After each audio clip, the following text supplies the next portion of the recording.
ఆరాధన అనేది దేవుడికి మనం ఇచ్చే కానుక లాంటిది. కాబట్టి ఆయనకి ఇచ్చే కానుక, ఎలాంటి కానుకలు ఇస్తే దేవుడు ఆనందిస్తారు. ఈరోజు దేవుడు వివాహం చేసుకున్న వారు తన యొక్క జీవిత భాగస్వామికి సంతోషపరిచే కానిపిస్తారు. అదేవిధంగా ఏదైనా అక్కడికి వెళ్ళినప్పుడు చాలామంది కానుకలు ఇచ్చినప్పుడు అందులో వారికి ఇష్టమైన విలువైన కానుకలు చూసి సంతోషిస్తారు. అదేవిధంగా కానుకలు ఇచ్చేటప్పుడు కూడా ఏదో అందరూ ఇస్తున్నారు కదా, మనం ఏదో ఇస్తున్నామని ఆలోచించి ఇచ్చే కానుకల కన్నా వారికి ఏది అవసరమో, వారికి ఏది ఇష్టమో, వారు ఏ కానుకైతే సంతోషిస్తారో అది పరీక్షించి ఇవ్వడమే మంచిది. హల్లెలూయా. నువ్వు ఎంత ఖరీదైనది ఇచ్చావని కాదు, ఖరీదైనది కాదు ఇచ్చావని కాదు. ఒకరోజు మన సంఘం నుండి ఒక వివాహం జరిగితే అందరూ కలిసి ఒక 10,000 రూపాయల దగ్గర తీసి వారికి ఒక కానుక ఇచ్చారు. అదేంటంటే చపాతీలు మాంసం వేడి చేసుకుంటారు కదా, ఏంటంటారు ఓవెన్ ఇచ్చారు. ఓవెన్ ఇచ్చిన తర్వాత ఓవెన్ ఇవ్వండి బాగుంటుంది, 10 మంది 10 ప్రశ్నలు వేసారు. నేను అన్నాను, ఎందుకు అవన్నీ వాళ్ళు వాడతారో వాడటానికి వెనరా మన మాట వింటారా? అవును వెనరు. అదే వాళ్ళ అది 12,000 13,000 బేరాలు 10,500 ఎంతగా తీసుకున్నాం, 11,000 ఎంతో నాకు తెలియదు. అది ఖరీదు తీసుకున్న తర్వాత తీసుకొని బిల్లు కూడా స్టాంప్ వేసి వాళ్ళ ఇంటికి చక్క పెద్దది పట్టుకొని వెళ్తున్నప్పుడు నీకు పాస్ గారు అమ్మ ఇది మేము వాడం పాస్ కదా మీరేం చేశారు, మీరు బాగానే ఉంటారు కదా, నెలలో సలహాలు ఇచ్చిన వాళ్ళు అంటారు. మరి వీళ్ళందరూ ఇచ్చే డబ్బులు అక్కడికి తీయడం, ఆ ఊరు పోయి ఇంట్లో పెట్టాము, మాకు వాడటం రాదు, మాకు అసలు అది దాని గురించి తెలియదు. అది ఇంట్లో పెట్టి వాళ్ళకి డబ్బులు మేము మా చేతికి తెచ్చాం. మా ఇష్టం లేదు, మా ఇంట్లో అది గత 3 సంవత్సరాలు బట్టి మా ఇంట్లో ఉందా, ఎప్పుడు వాడలేదు. మా మీద పని ఏదో చూసిందంటే రిపేర్ అయిపోయింది, మళ్ళీ రిపేర్ చేస్తే 1000 రూపాయలు. ఎప్పుడు వాడలేదు దానికి 1000 రూపాయలు రిపేర్ అయింది. ఆ రిపేర్ అయింది మళ్ళీ అది అక్కడ అమౌంట్లో ఉంది. ఎందుకే మాట చెప్తుంటే నువ్వు ఖరీదైనదను, ఎంత విలువైనదను, ఆయనకి ఇష్టం లేని భక్తి, ఆయనకి ఇష్టం లేని ఆరాధన. దేవుడికి 10 రోజులు ఉపవాసం ఉండు, బైబిల్ అంతా చదువు, కానీ దేవుడికి ఇష్టం లేని నీ అంతరంగంలో పడి అమ్మ వెనకాల ఫ్యాన్ వేసారు, ఏసీ వేసారు కదా, ఫ్యాన్ అన్ని ఆపాను, ఈ ఫ్యాన్ కూడా ఆపాను, ఇలా ఆపాను, ఫ్యాన్ అన్ని మొత్తం ఆపాను. హల్లెలూయా. అస్సలు ఫ్యాన్లు వేయద్దు. ఫ్యాన్ నాన్న ఈ ఎండాకాలం ఫ్యాన్లు మొత్తం రెగ్యులేటర్ తీసేయండి, కనెక్షన్ తీసేయండి.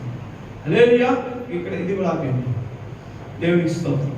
ఎందుకు ఈ మాట చెప్తున్నానంటే ఫ్యాన్ వేస్తే ఫ్యాన్ వేసుకున్న వాళ్ళ దగ్గరే తగ్గుతుంది. ఇంకోటి అది అలా తప్ప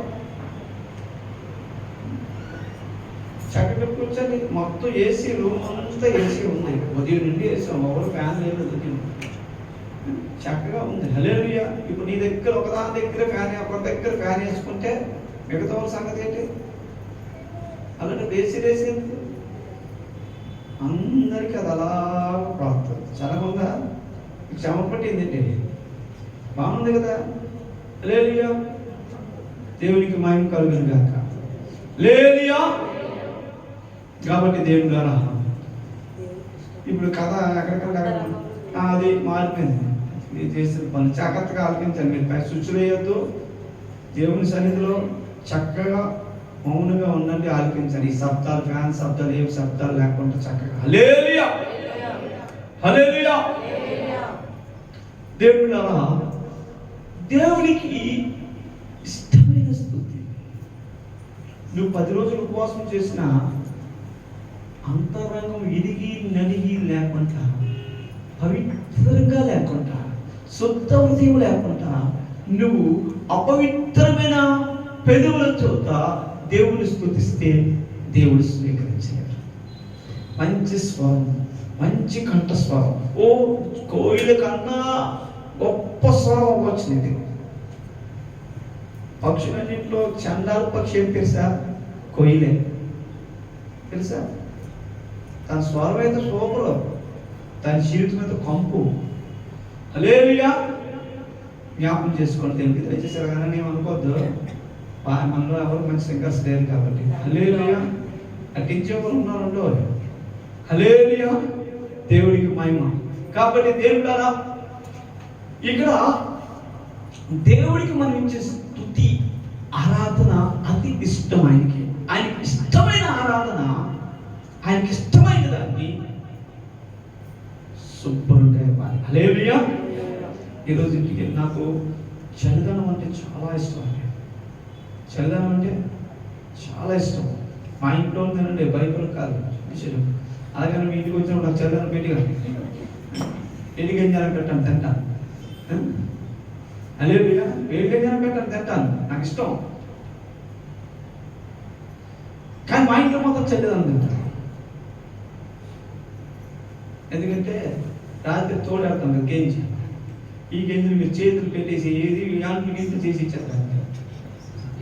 హల్లెలూయా. అంతే కదా. ఆ గెంజి అది ఆ గెంజ ఉదయం వెళ్ళాను, రాత్రి బాగా గెంజి నేను సపరేట్ పాస్టర్ గారు నాకు ఆ గెంజి ఉన్నది పక్కనే అన్నం వేసింది, అన్నం వేసి ఉంచాను. ఆ అన్నం నేను మధ్యాహ్నం వండానండి. అది ఎప్పుడున్నాము? నేను మధ్యాహ్నం వండాను. మధ్యాహ్నం అన్నం రాత్రి గెంజి తోడేసి పెట్టాను. వెళ్ళిన తర్వాత వీడియోకి ఏం చేసిందంటే ఏ దెబ్బలో పెట్టిన ఆ దెబ్బలో తీసి మా పని ఆవిడ ఇంకో గిన్నె వేసింది. ఆ గిన్నె ఏంటంటే రాత్రి చికెన్ కూర అయితే ఉన్నట్టున్నది, కడగలేదు, అందులో వేసింది. నేనెంత కష్టపడి పెరుగు తోడేసి చక్కగా ఉంటుంది నాకు ఈ రోజు అంతా. మరి 3-4 దాకా నాకు భోజనం లేకపోయినా పర్వాలేదు అనుకుంటే 10 గంటలకు వెళ్ళాను కావలేక. నాకు ఇష్టమైన అది కొండ పెట్టుకుంటే ఆ దేవుడికి గిన్నె చూస్తే బాగోలేదు. ఇప్పుడు ఏం చేస్తాను చెప్పండి? నాకు ఆ వాసన అంటే అసలు పడదు. నీసు వాసన అంటే అసలు పడదు. గిన్నెలో పెట్టిందండి. ఆకలితో వచ్చేసాను. దేవుడు కూడా ఇక్కడికి ఎందుకు వస్తుంది తెలుసా? నీ స్తుతి ఆరాధన ఆయనకి ఇంపైన సువాసనే కాదు, ఆయన దప్పిక. ఏంటి దప్పిక? స్తోత్రం గంతులేసి డ్యాన్స్ చేస్తే దప్పిక. విరిగి నలిగిన హృదయముతో, పవిత్రమైన హృదయముతో ఆయనకి మనం ఎప్పుడైతే స్తుతి అర్పిస్తామో అందులో దేవుడా చక్కగా శుభ్రంగా కొన్ని గ్లాస్తో కొంచెం నీళ్ళు ఇస్తే చాలు, నీటి కొన్ని గ్లాస్తో తాగాలి. చేపలు చేసి అదే చేతితోటి నీళ్ళ అక్కడ ఆ చేపల చేతితో ఆ గ్లాసులు పట్టుకుని ముంచేస్తే ఎలా ఉండదు? చేపలు కడిగింది అప్పుడు దాకా కడిగిన ఆ గ్లాస్తో తీసి మంచినీళ్ళే ఇచ్చింది, తాగుతామా? చేయకుంటే నువ్వు కంపు తాగండి. మన పరిస్థితి అలాగుంది. హృదయం శుద్ధి లేదు, అంతరంలో శుద్ధోదయం లేదు, పవిత్రమైన జీవితం లేదు. ప్రభా నా స్తుతి నువ్వు తప్పితే ఎవరంటారు? ప్రభా నీకే ఆరాధన, నీకే విరిగి నలిగిన స్తుతి ఆరాధన. లేగా ఉంటుందండి. చూడండి దేవుడా, నువ్వు ఎంత చక్కగా పాడినా, నువ్వు కాకిలా కలిసిన దేవుడికి విరిగి నలిగిన హృదయంతో, పరిశుద్ధమైన హృదయంతో, పరివర్తన చెందిన దాంతో కృతజ్ఞత కలిగి ఆయన ఈరోజు మనం బ్రతుకున్నామంటే ఆయన కదా. హల్లెలూయా. ఈరోజు మనం బ్రతుకున్నామంటే అనేక మంది లేని భాగ్యము. చూడండి, ప్రధానమంత్రి ఇంట్లో కూర్చున్నా సరే వాడికి యేసునందు భయభక్తులు లేకపోతే దేవుడు ఇచ్చిన రక్షణ లేకపోతే నరకండి కదా. ముఖ్యమంత్రితో మనం ఉన్నా సరే లాభం లేదు. అన్నింటికంటే విలువైన సర్వ సృష్టికర్త దేవుని సన్నిధిలో నువ్వు ఉన్నావంటే దానికే మొట్టమొదటి దేవుని స్తుతి చెల్లించాలి, కృతజ్ఞత హృదయం చెల్లించాలి. హల్లెలూయా. ఈ వాక్యం అనేక మందికి లేదని తెలియదు. వారికి మేలుని కీడు అనుకుని, కీడుని మేలు అనుకుని లోకంలో పరిగెడుతున్నారు వాళ్ళు. కానీ పరిశుద్ధాత్మ తండ్రి ఈరోజు ఆ సర్వశక్తి దేవుని యొక్క నీళ్ళలో సకాలంలో 10 గంటలకే మిమ్మల్ని తీసుకొచ్చాడు. ఎంత భాగ్యం. హల్లెలూయా. స్కూల్కి ఎలాగెళ్తారు చాలా మందికి. ఈ పిల్లలు స్కూల్కి ఎన్ని గంటలు దేపడతావమ్మా? 9 గంటలకైతే అల్లరా కనుక్కొని వెళ్ళొచ్చని 10 గంటలు తీసుకెళ్తావా? 10 గంటలు తీసుకెళ్తావా పిల్లల్ని? ఒక 5 నిమిషాల ముందే లోకం మనుషులకి భయపడుతున్నావు. నువ్వు స్తుతిస్తే దేవుడు ఏ టైంకి ఎక్కిస్తాడు? ఆసక్తి లేని స్థుతి. అదే కదా. దేవుని సన్నిధికి ఆశగా, అరే ఆ సమయం కల్లా నేను ముందుండాలి, దేవుని పాదాల దగ్గర గడపాలి, సర్వశక్తుని యొక్క నీడలో నేను గడపాలి, అక్కడ నాకు ఎంతో దీవెన కలుగుతుంది అని ఆశగా నువ్వు దేవుని సన్నిధిని వెతుక్కుంటూ వస్తావు. ఆశగా ప్రాణాన్ని తృప్తికొస్తావు. అందుకే అర్థంలే. ఈలోపు పిల్లలు పాడతారు, చిన్నపిల్లలు పాట పాడతారు, ఆలయ స్వాగం ఈలోపు అల్లాక కీర్తనలతే అనుకుంటున్నావే. అలాంటి హృదయమే దేవుడికి అంగీకారమైన హృదయం. నీకు వాక్యం తెలియచ్చు, నువ్వు బాగా ప్రార్థన చేయొచ్చు, నీ జ్ఞానం ఉండొచ్చు, దేవుడు దాన్ని అంగీకరించు. చెప్పాను కదా, ఇంత విలువైన దాన్ని, విలువైన అమృతాన్ని అపవిత్రమైన పాత్రలు వేస్తే తాగుతారా?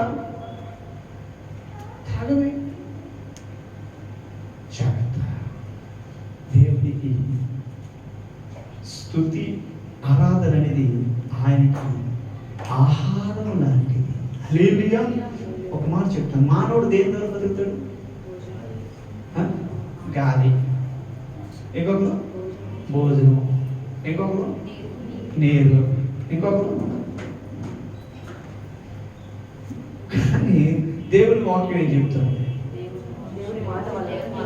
యేసుప్రభు దగ్గరికి వచ్చి సాతాను అన్నది కదా, అయ్యా చచ్చిపోతావు, బాగా నలిగిపోయి ఉన్నావు, బాగా నలిగిపోయి ఉన్నావు, ఏంటి ఉపవాసం చేసావు, ఎండిపోయి ఉన్నావయ్యా, నువ్వు గొప్పవాడు కదా, ఈ రాయిని రొట్టి చేసుకుని తినేయ్యా అని బతుకుతావు అంటే ప్రభు ఏంటన్నాడు?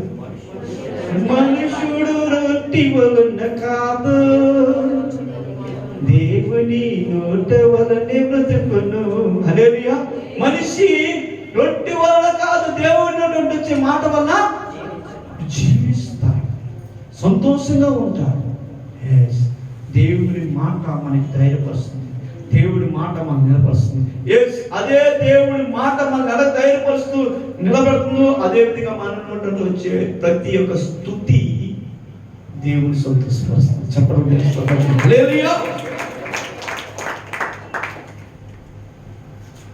నేను జీవింప చేయడానికి దేవుడి మాట కావాలి, దేవుని సంతోషపరచడానికి నీ స్తుతి కావాలి. ఆ స్తుతి మాట ఎలా కావాలి? ఆ మాట ఎలాగొచ్చింది ఈ భూమి మీదకి? బైబిల్ చెప్తుంది 7 సార్లు పుటం వేయబడిందట ఆ మాట. హల్లెలూయా. అంటే నేను కూడా మన నోటి నుండి వచ్చే స్తుతి యేసు రక్తం చేత కడగబడి ప్రతి పాపాన్ని ఒప్పుకొని పరివర్తన చెంది విరిగి నలిగిన హృదయం వచ్చేట నువ్వు కానీ అలాగే దేవుని స్తుతిస్తే ఏం జరుగుతుంది తెలుసా? అప్పుడు ఎరుకోవాళ్ళు పూర్తాయి. మనం పాడుకుంటాం, రాజులు మనకెవ్వరు లేరు, సూర్యులు మనకెవ్వరు లేరు. పాడితే కాదండి, నువ్వు గట్టిగా అవసరం లేదు. పెరిగి నలిగిన హృదయం చేత, మంచి పరివర్తన చేత నువ్వు అలాగ నిలబడితే చాలు, నువ్వు అలాగ చూస్తే చాలు, నెమ్మది స్వరంతో నువ్వు అంటే చాలు, అక్కడ అద్భుతాలు జరిగిపోతాయి. గోడలు కూలిపోతాయి. దీని ద్వారా ఎర్ర సముద్రంలోని అడ్డులు తొలగిపోతాయి. సింహాలన్నీ నోళ్ళు ముయ్యబడతాయి. ఇప్పుడు మన మాట అంత శక్తివంతంగా ఉండాలంటే విరిగి కలిగిన హృదయం, పరిశుద్ధమైన హృదయం, తగ్గించుకునే చేతులతో దేవుని నువ్వు ఎప్పుడు ఆరాధిస్తుంటావు. ఈ స్తుతి వల్ల ఆకాశముడి దైవ మహిమ మన మధ్యకు వచ్చేస్తుంది. 100 మంది ఉండి వస్తలేదు ఇక్కడ, 1000 మంది ఉండి వస్తలేదు ఇక్కడ, 1,00,000 మంది ఉండి వస్తలేదు. ఇద్దరే చాలు. దేవుని స్తుతించారు. విరిగి నలిగిన జైలు గోళ్ళు తగిలిపోయాయి. ఇద్దరే చాలు దేవుని స్తుతించారు. సంఖ్యలు తెగిపోయాయి. ఇద్దరే చాలు దేవుని స్తుతించారు. జైల్లో ఉన్న ఖైదీలు, అధికారి పరివర్తన చెంది మారుమనసు పొందారు. వాయిద్యాలు అవసరం లేదండి. నువ్వు దేవుని ఇంటి విధంగా ఆరాధన చేస్తే, స్తుతిస్తే గొప్ప కార్యాలు మనం రానున్న దినాల్లో చూడగలుగుతాం. కాబట్టి దేవుడు ఈరోజు మనం దేవుని సన్నిధిలో ఆరాధన చేద్దాం. కొద్ది నిమిషాలు అందరం కూడా మొక్కలు పరివర్తన చెందుతాం, కన్నీరు కాల్చుతాం.